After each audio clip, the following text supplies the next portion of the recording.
Fun fact, I bet you didn't know that according to the Center for Science and the Public Interest, approximately 678,000 deaths occur annually in the United States thanks to a nutrition or obesity related disease, such as heart disease, type 2 diabetes, and cancer. The center also reports that in the last 30 years, obesity ranks as double in adults, triple in children, and quadrupled in adolescents. However, if you work a 9 to 5, it can be somewhat difficult to make your fitness a priority. My friend Nate Palmer is on a mission to change just that. Nate's a fitness and nutrition expert, coach, writer, and speaker who believes that being in incredible shape gives you a massive advantage in your business, focus, and relationships. He believes that he's developed the absolute best way of eating to increase performance of business owners, entrepreneurs, and busy professionals. He joined me this week to have a discussion about health, wellness, fitness, and life. I'm Kevin McShann. Let's have this conversation.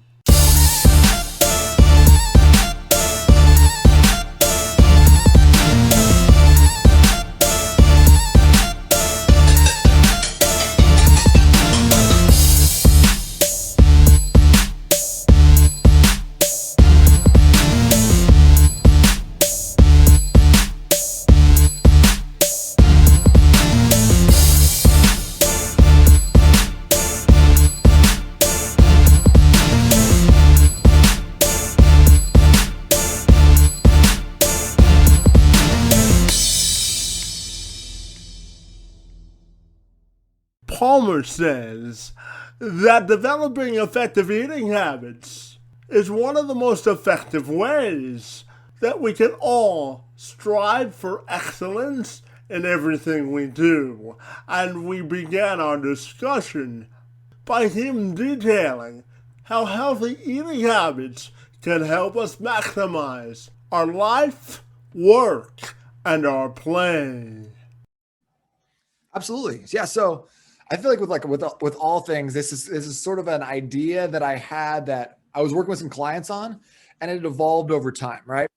So like in 2014, I was working as a personal trainer at this awesome gym in Seattle, Washington, and I was just working so much. I was working probably 55, 60 hours a week, between all my clients and everything else that goes along with it. And so I came up with an idea and a strategy for how I can eat, but not in a way that's just conducive to looking and feeling the way I wanted to look, but so I had energy so I could show up big time for my clients at 7 p.m. at night, the same way I showed up for my clients at 6 a.m. So I started like building this out and using it for myself. And I loved it. It worked really, really well. I was able to maintain the weight that I wanted to. I felt really good all the time. I had good energy.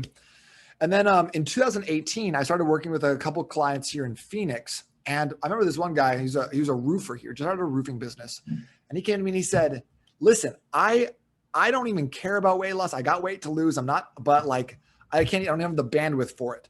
What I need right now is I need something or a program or a system that's going to help me have energy for my clients all day and then get home to my 3 kids at night and not completely crash out. He's like, I don't care about weight loss. I don't care about any of that stuff. I'm not going to work out. And he said, oh, by the way, I'm going to eat fast food 5 times per week. He's like, can you do it? Can you give me a program that does it? So I was like, hey, I went back to this tried and true program for myself. I was like, hey, this is how we're going to do it. We're going to apply it to your life. You're going to have these things when you go to fast food restaurants. And let's see how it goes.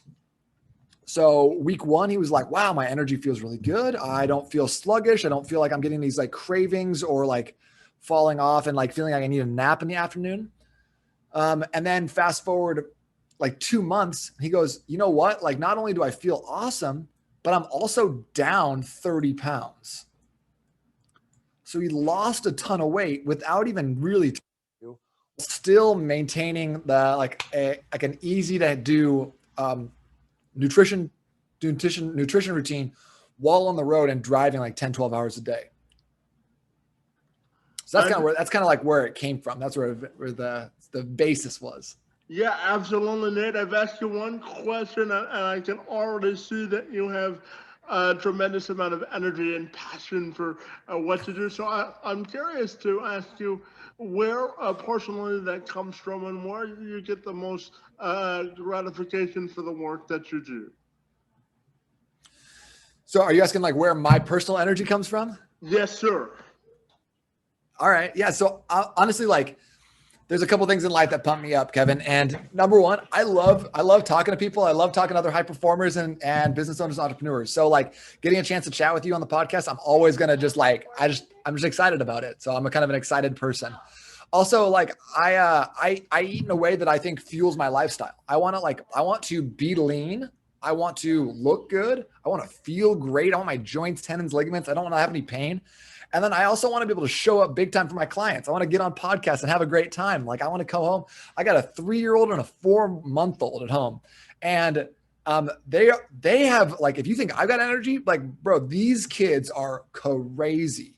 So like, I want to be able to show up and like my daughter's like, you, me, hide and seek, let's go. Like I want to have that. So I eat in a way that fuels that lifestyle. So I try to keep my nutrition pretty simple, but really, really effective. I try to train or move at least every single day.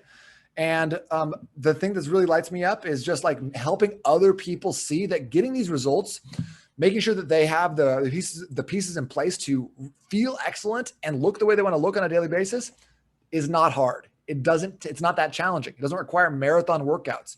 You don't have to prep a bunch of tilapia and asparagus and eat that shit for 7 days. Like that sounds horrible. There's a much simpler way, and it's not that bad.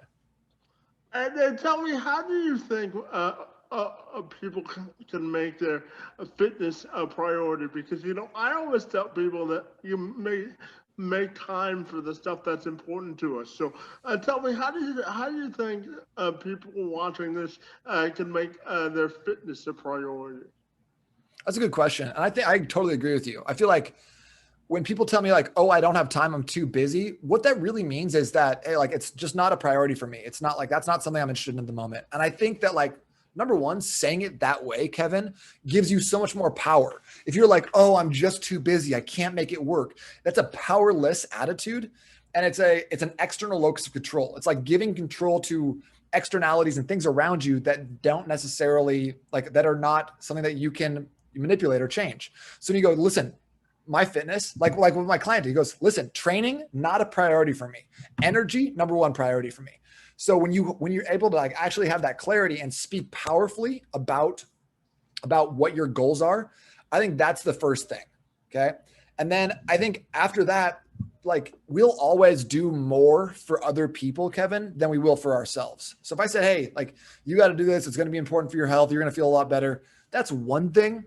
But if I'm like, hey, like your family, your business partner, your like the people that are depending upon you, your employees, like it is important to them and it's critical for their success, their longevity, their like fulfillment that you stay in really good shape. Like I think that's more powerful. I think about like my wife's mom, my mother-in-law is amazing. She's such a beautiful person. She's super self-sacrificial. She's just so kind.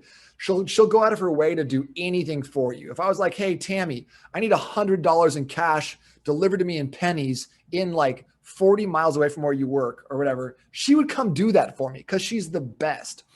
But she doesn't take care of her health. And I keep telling her like, listen, this is not about you and your health. This is about you being able to take my daughter to Europe when she's 15. And I need you to be there. I need you to dance at her wedding. Like, this is not about you anymore. This is about other people in your life. And I think connecting those dots, that fitness is not just about looking good or feeling a certain way, but it's about the finances, your financial success. It's about your family. It's about your relationships. It's about all these other pieces that are more than you. I think that's one way that we can really get dialed in on and actually make those positive changes, because we'll do more for others than we will for ourselves. And then I know that you have a fundamental belief that being in shape, incredible shape, gives you a massive advantage in the corporate world because when you feel good, you look good, right? So I'm wondering if you can expand on that for me a little bit.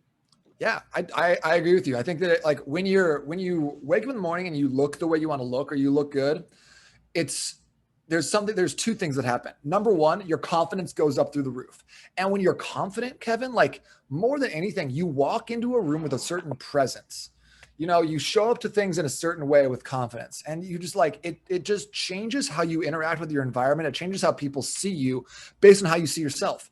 The second thing is, and I know this for a fact because I dealt with this for a long time, and I talk to clients all the time who say the same thing. When you're out of shape, when you don't feel good, when you wake up and look in the mirror and go, damn it, I do not like who I see in the mirror. I've had clients who said, listen, I covered my mirrors with towels for years because I didn't like what I saw. And when you have that constantly in your head, you are never free. You are never free. You would never have 100% of your energy. And here's why. Because always in the back of your mind, what's rolling around is this track, is this voice that's saying, hey, you're not good enough. You need to lose weight. You need to drop pounds. You don't feel that good. And it just says it over and over and over and over again. It just grates at you. It's like scratching a scab or a cut. And if you have that going on, you'll never be free enough to have the confidence, to have the energy, to be able to put 100% of who you are and your essence into your business, your career, your family, your relationships, all the other things that are actually important. And I think fitness is important, health is important, but it's the foundation, it's the baseline. Because like when you're fit, one of the best things about it is that it's not about like, oh, I'm so awesome. I just want to like show everyone my super cool muscles. It's not that at all. It just takes this voice that bothers us and it just throws it out. It eliminates that. And it allows us to actually be present and available and use 100% of what we have inside here for what is important to us on the outside. And Nate, speaking about your passion again, I know that you're also a speaker and a writer. So I'm wondering, when you talk to other people, what's the one message that you hope to deliver, whether it's through speaking and speeches or when you write articles or books? Yeah. So if I had to really just like distill it down to one thing, I would tell people that like probably that it's not as hard as we make it seem to be in incredible shape, to feel energetic and healthy all day long. It's like we've been fed this lie that we need all kinds of supplements. We need to have a low carb diet. We need to do keto. We need to be training for an ultra marathon and got to go to Orange Theory Fitness. And it's really not that hard. Most of the time, these programs, these systems, these workouts, etc., they can accomplish the goals, but it's basically like you're just beating yourself against a wall over and over and over again until you're like, you get burnt out. So what most of the time people happen, Kevin, I don't know if you know this fact, but 5%, that's the number of people who maintain weight loss results long-term over the course of 2+ years. That means 95% of people, that's a 95% recidivism rate. 95% of people lose weight, gain it all right back.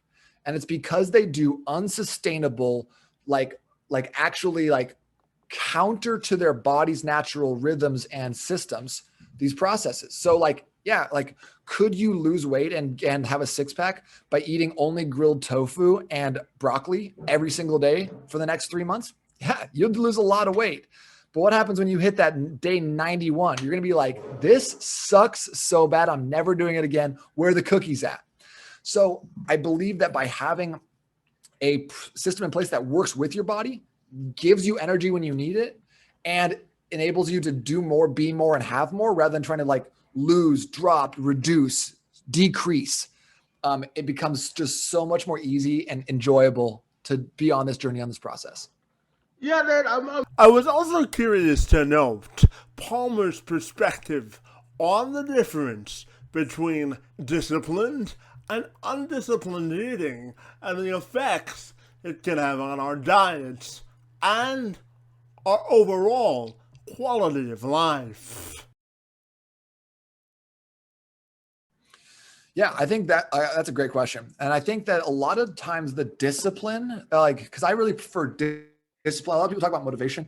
I prefer discipline over motivation because motivation's fleeting. Like the most motivated you'll ever be really is like the day one. You start your new program, your new diet, your new whatever. And that's your peak level motivation.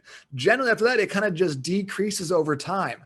So what we can hope to do is that like as our motivation decreases or whatever, our discipline comes up to match that. So like, think about this, Kevin, like, when you were growing up, did your parents get on you about like brushing your teeth? They go and like make sure that you had your toothbrush is wet and everything. And don't run the water when you brush your teeth. Yeah, I couldn't recite the speech right now, buddy. Yeah. And so do they still follow up with you on that? Do they hit you up at night and be like, hey, Kevin, did you brush your teeth tonight? I'm 32, so not so much. So, okay. So that's exactly it. So like you had that discipline when you were younger, right? And now you don't need it anymore. You have that in place. So it's like, you don't need anyone following up with you, be like, did you brush your teeth? Let me check your toothbrush. Don't run the water. You've put those disciplined aspects into place through like parental accountability or whatever. And now you don't need that anymore because it's just how you behave. It's just a habit now. So same thing with this. It's like, once you have these rules in place, some structure, maybe some accountability, now, okay, you create these habits and then you don't need them. You don't need the accountability, the structure as much anymore because you just do those things on a regular basis. So I think that's one of like the key things about being disciplined is that having rules in place, having more structure to start and then decreasing over time as it becomes a lifestyle is a critical to long-term success. Does that make sense?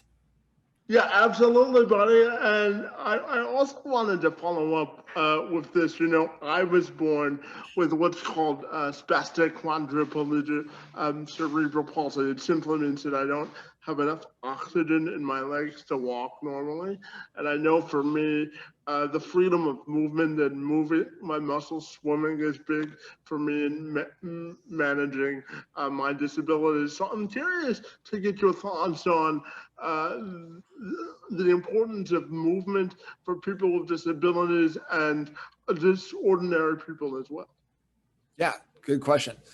So I believe that like one of the primary tenets of what's called the $1 Million Body Method in my book, I talk about them in terms of like investments. So I can say there's 7 daily investments that you need to be taking in, and 3 of them are just breakfast, lunch, and dinner in a specific way. But one of them I think is really important for everybody across the board, and that's 20 minutes of movement every single day. Movement is like I've heard a couple of things like movement is medicine or motion is lotion, but basically if you can get some sort of movement, that's going to be such good medicine for long term for a lot of different things. And I love resistance training, like weight training and strength training, but like walking, swimming, anything that you can do with that's getting your body to move through space, getting your muscles to lengthen and then contract, that sort of thing is going to be so beneficial from a lot of different perspectives. Number one, mentally, the more oxygen you're bringing in, the more you're exercising, the more you get this stuff called BDNF, brain-derived neurotropic factor. And what that means is that you get more access to neuroplasticity. It improves learning. You get more endorphins. You just are going to feel better. You're going to be smarter. You're going to think more critically. I call it mental acuity. So your mental acuity is going to get ratcheted way up the more you move. Also, being sedentary has been linked to kind of brain like low-key brain shutdown as well. So like just less and less neural activity. Then from a physical standpoint, any type of movement is going to, especially resistance training, weight training, is going to help you get more flexible, build strength, not only in your muscles, but also in your joints and your tendons and your ligaments. So it's just going to help your body stay strong and stay healthy long-term. And then the last thing is from a longevity perspective. We have these things in our, like on the ends of our strands of DNA in our brain called telomeres. Have you heard of this? No, please tell me more. So I'll just show you. I'll bust out the shoe right here. All right. So like when you have a shoelace, right? At the end of the shoelace, we have these little plastic things, and there's a word for them. I forget what it's called right now. But these are like what the telomeres are. So our DNA strands of the shoelace, the telomeres are this little plastic thing, and I forget the name of them.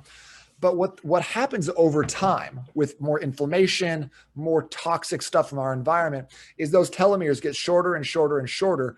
And eventually, that's where we see a lot of like cancer, brain disease, heart disease, inflammation, just Alzheimer's, a bunch of just like kind of negative diseases that are associated with aging.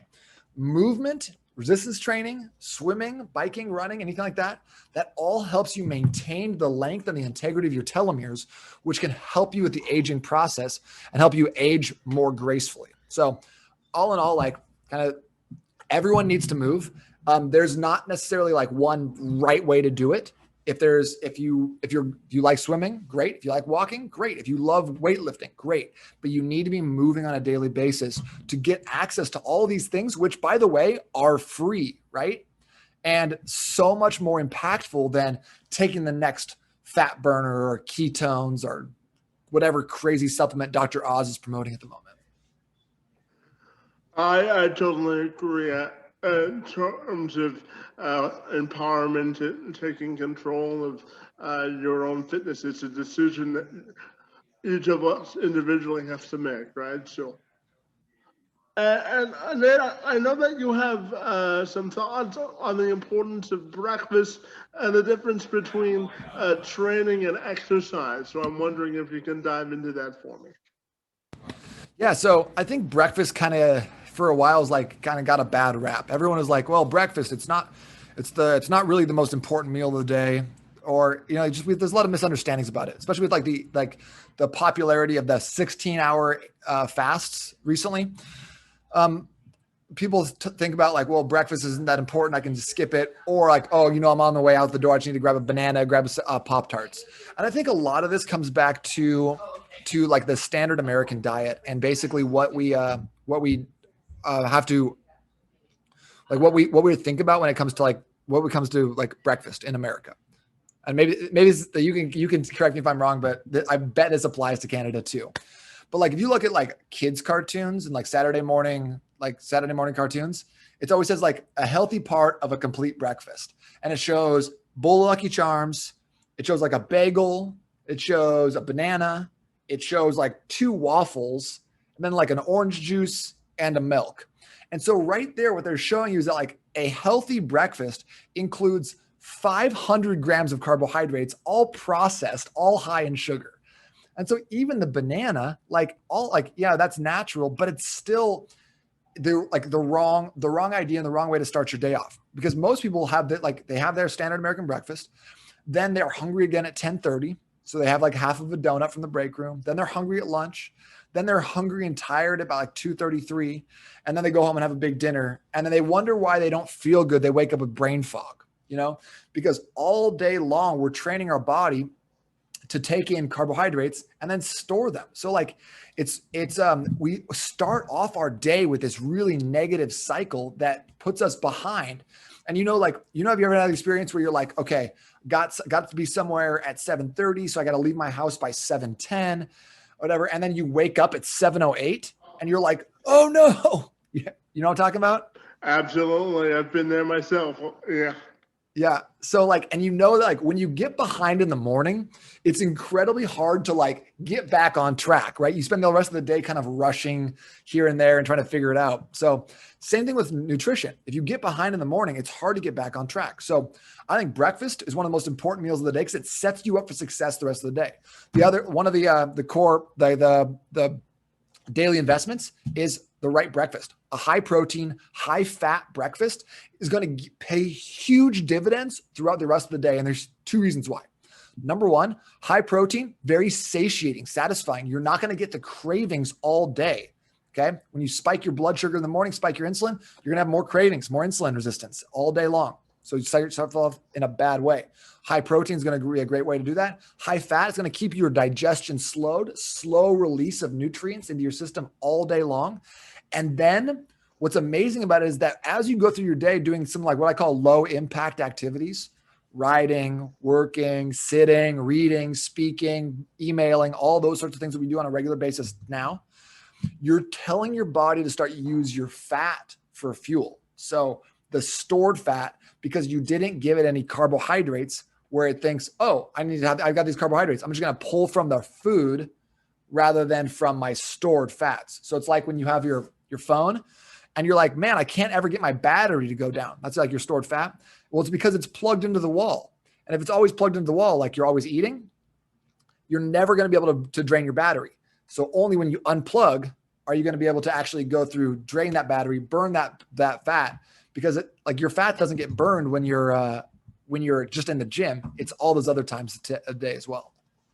And then I'm curious to also ask you, for you personally, what's the best part about living life, and how would you want your legacy to be defined both personally and professionally? Wow. Best part about living life. That's a good question. There's a couple things for me that are great. Like my wife is amazing. Like I like my kids, they're fine, but my wife's incredible. She's so smart and so funny, and I just love being around her. So any chance that like we get to connect is just great for me. I just love that. I also am extremely, extremely blessed to have some amazing friends in my life. So people who have been around for a really long time. I've known from, like, I was thinking about this the other day. I went to the Phoenix Suns basketball game with my friend Grant. And Grant is arguably my oldest friend because he's 5 months older than me. And I know this because he was there the day I was born. His mom brought him to the hospital the day I was born. And I saw him on Sunday at the Suns game. So like I have like relationships like that, which I just think are so rare and so amazing. So I think like friends and family around me are like, is a big, like a big thing that I just love about life. I also love my job. Like I get a chance, like I've been a personal trainer for a long time, and I've been able to kind of parlay that into online fitness and nutrition expert. So like last year, I gave myself a promotion to book author, and I went and I got to spend a bunch of time writing a book, and it was so fun and so rewarding. And then as far as the legacy goes, like I would love to be known as the guy who like I want everyone around me, Kevin, all my friends, my family, people I encounter, you, other influencers that I get a chance to touch in some capacity. I want everyone around me to get fitter, and I want everyone around me to make more money.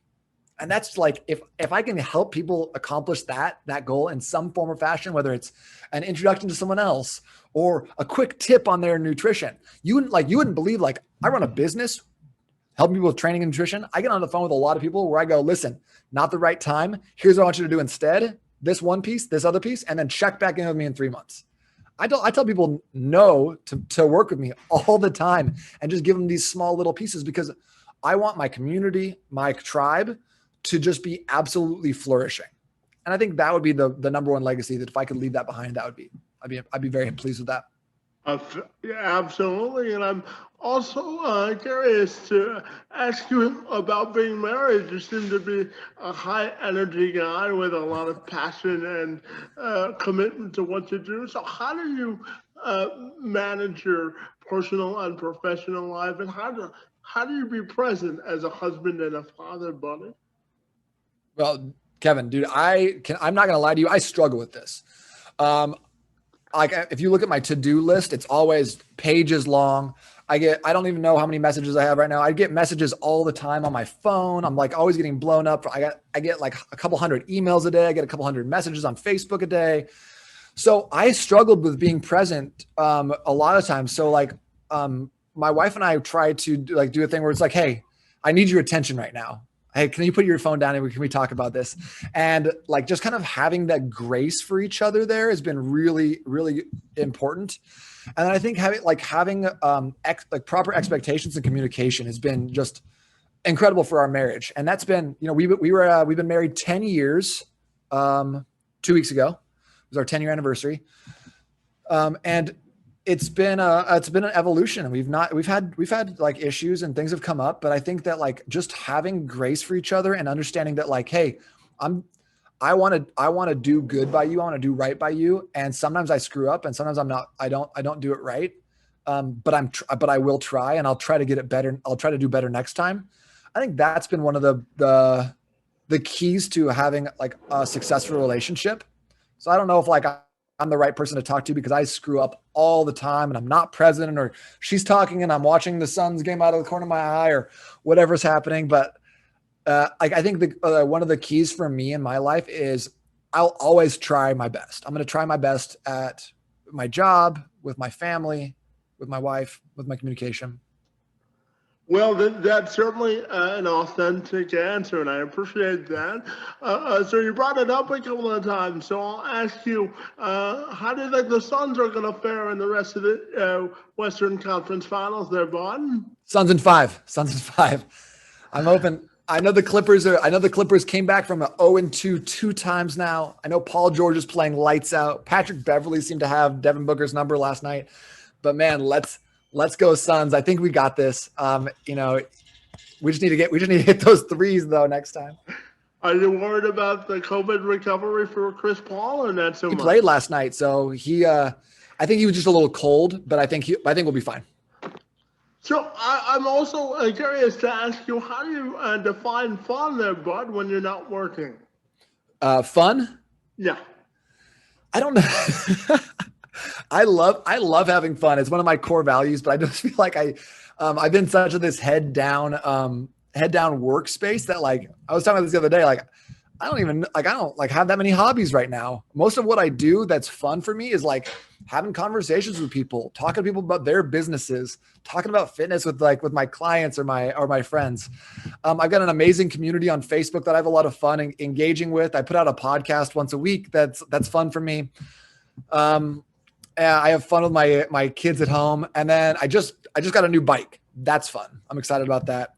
It's a bike from a place called State Bikes here in Arizona. And it's literally inspired by Notorious B.I.G.'s Ready to Die album. So it's super sick. It's like white on the back, black on the front. It's got the decals and everything. I'm really pumped to get it. I can see that. And I have to tell you, I tell people when they ask me about having fun, I tell them it's like having great conversations with people like you, and I appreciate the sign in the background there, buddy.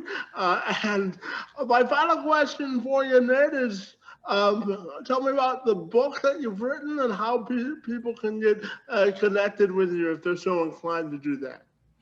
Yeah, awesome. Thanks for asking. So this book's called The $1 Million Body Method. I feel like a lot of times, coaches or people write books and it's like a glorified sales letter. It's like, well, yeah, you want my good stuff. You got to work with me. And that's not what I wanted. I wanted something that was like a standalone book. This is basically a 28-day hard reset. I call this stage one, that people can do to start understanding how nutrition can impact their energy, their vitality, their families, their relationships, their finances. And you can get that on Amazon. If you got that there and left me a review, that'd be amazing. I'd love you forever. So check that out there. If you want to connect with me, there's a couple different ways to do it. You can find me on Instagram, on Facebook, on Twitter, probably on TikTok. I don't know. But generally my handle is going to be N8 training. But really the best place to connect with me and to like actually dive in and have access to resources and trainings and all sorts of stuff is my Facebook community. It's called the $1 Million Body Community because I'm trying to keep it on brand. But you can go there by going to n8trainingsystems.com/group. We'll get you there. And that's probably my favorite place to just interact, answer questions, have a good time. I'm always putting out fun stuff, goofy videos, different things. Well, Nate, I have to tell you, I had a blast having an in-depth conversation about the corporate life and fitness, our own personal life, and I want to thank you for your time, expertise, and for joining me today. It's most appreciated.